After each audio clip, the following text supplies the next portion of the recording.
राजधानी रायपुर से खबर, जहां साई कैबिनेट की आज बैठक रखी गई थी, जिसमें कई महत्वपूर्ण फैसले लिए गए हैं। जहां पुलिस कमिश्नर प्रणाली को मंजूरी मिल गई है। 23 जनवरी से पुलिस कमिश्नर सिस्टम लागू होगा, जहां रायपुर महानगरी में यह व्यवस्था लागू होगी। जहां आपको बता दें कि 15 अगस्त को सीएम ने भी इसका ऐलान किया था, जिसके बाद इस पर लगातार मंथन जारी था और अब साई कैबिनेट में इसे मंजूरी मिल गई है। लघु वनोपज संघ को 30 करोड़ की ब्याज मुक्त राशि मिलेगी। जहां औद्योगिक नीति में संशोधन का फैसला लिया गया है। इसके साथ ही संशोधन से औद्योगिक विकास को बढ़ावा मिलेगा। जो जनवरी ऑटो एक्सपो में छूट का फैसला भी कैबिनेट की बैठक में लिया गया है। जहां कैबिनेट की आज बैठक रखी गई थी, चूंकि आज साल की आखिरी ये बैठक थी और इसमें कई महत्वपूर्ण फैसले लिए गए हैं।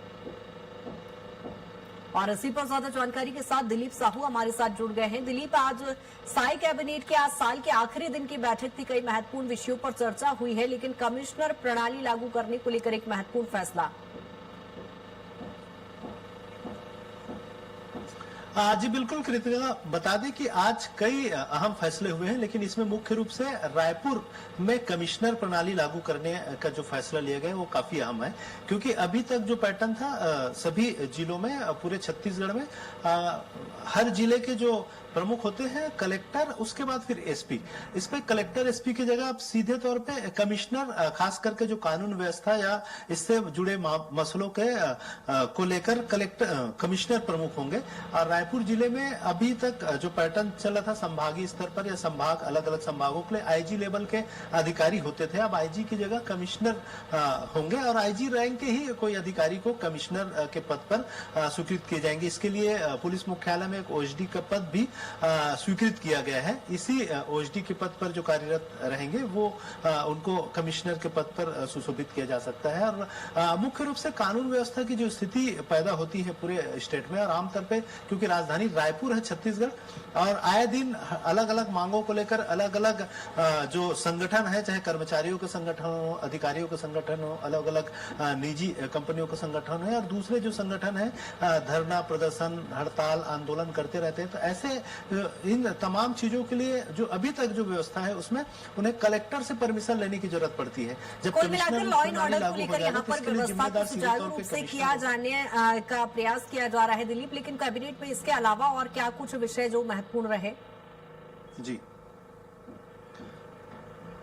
इसके अलावा प्रमुख रूप से जो तेंदुपत्ता की जो खरीदी होती है उसके लिए भी सरकार ने जो पिछले सरकारों में 4000 रुपए प्रति मानक दर पर जो खरीदी की जा रही थी, तो उसको 5500 पहले ही कर दिया है। तो इसके लिए जो तमाम तरह की जो ऋण राज्य कमेटी राज्य सरकार की ओर से ली जाती है उसको लेकर भी मंजूरी दी गई है। साथ ही साथ जो मोटा अनाज है, कोदो कुटकी रागी, उसकी खरीदों को लेकर भी मंजूरी दी गई है। उसके लिए भी बजट की व्यवस्था की गई है और लघु वनोपज की खरीदी के लिए भी 30 करोड़ का ब्याज मुक्त ऋण मंजूर किए गए हैं। जो सहकारी संस्थाओं में जिस तरह से खरीदी हुई उनके लिए व्यवस्थाएं की जा रही है। इसके साथ ही साथ अलग अलग और जिसमें उसना मिलिंग, खास करके जो चावल की मिलिंग होती है उसमें अब तक की मिलिंग में अलग अलग प्रावधान है। जो धान की जो अरवा मिलिंग है उसमें प्रति क्विंटल 80 रुपए दिए जाते थे। हालांकि पिछली सरकार ने 60 से बढ़ाकर 120 रुपए सीधे कर दिए थे। उसको फिर सरकार ने कम करके शायद सरकार आने के बाद इसको 80 रुपया किया है। वही उसना का जो मिलिंग है वो महज 20 रुपए प्रति क्विंटल दिया जा रहा था, तो इसको भी बढ़ाकर अब 20 की बजाय 40 रुपए प्रति क्विंटल कर दिया गया है। ये जो राइस मिलर्स है उनको काफी बड़ी राहत मिलेगी। इसके अलावा धान की जो कस्टम मिलिंग होती है उसके लिए जो बैंक गारंटी का जो स्टाम्प शुल्क लगता है उसमें भी छूट दी गई है। अभी तक 0.25% जो लगता था उसे घटाकर अब 0.05% कर दिया गया है। तो इस तरह से इसके साथ ही साथ जो औद्योगिक नीति है, औद्योगिक विकास नीति है, उसमें भी कुछ संशोधन किए गए हैं ताकि निवेश और रोजगार को बढ़ावा मिल सके।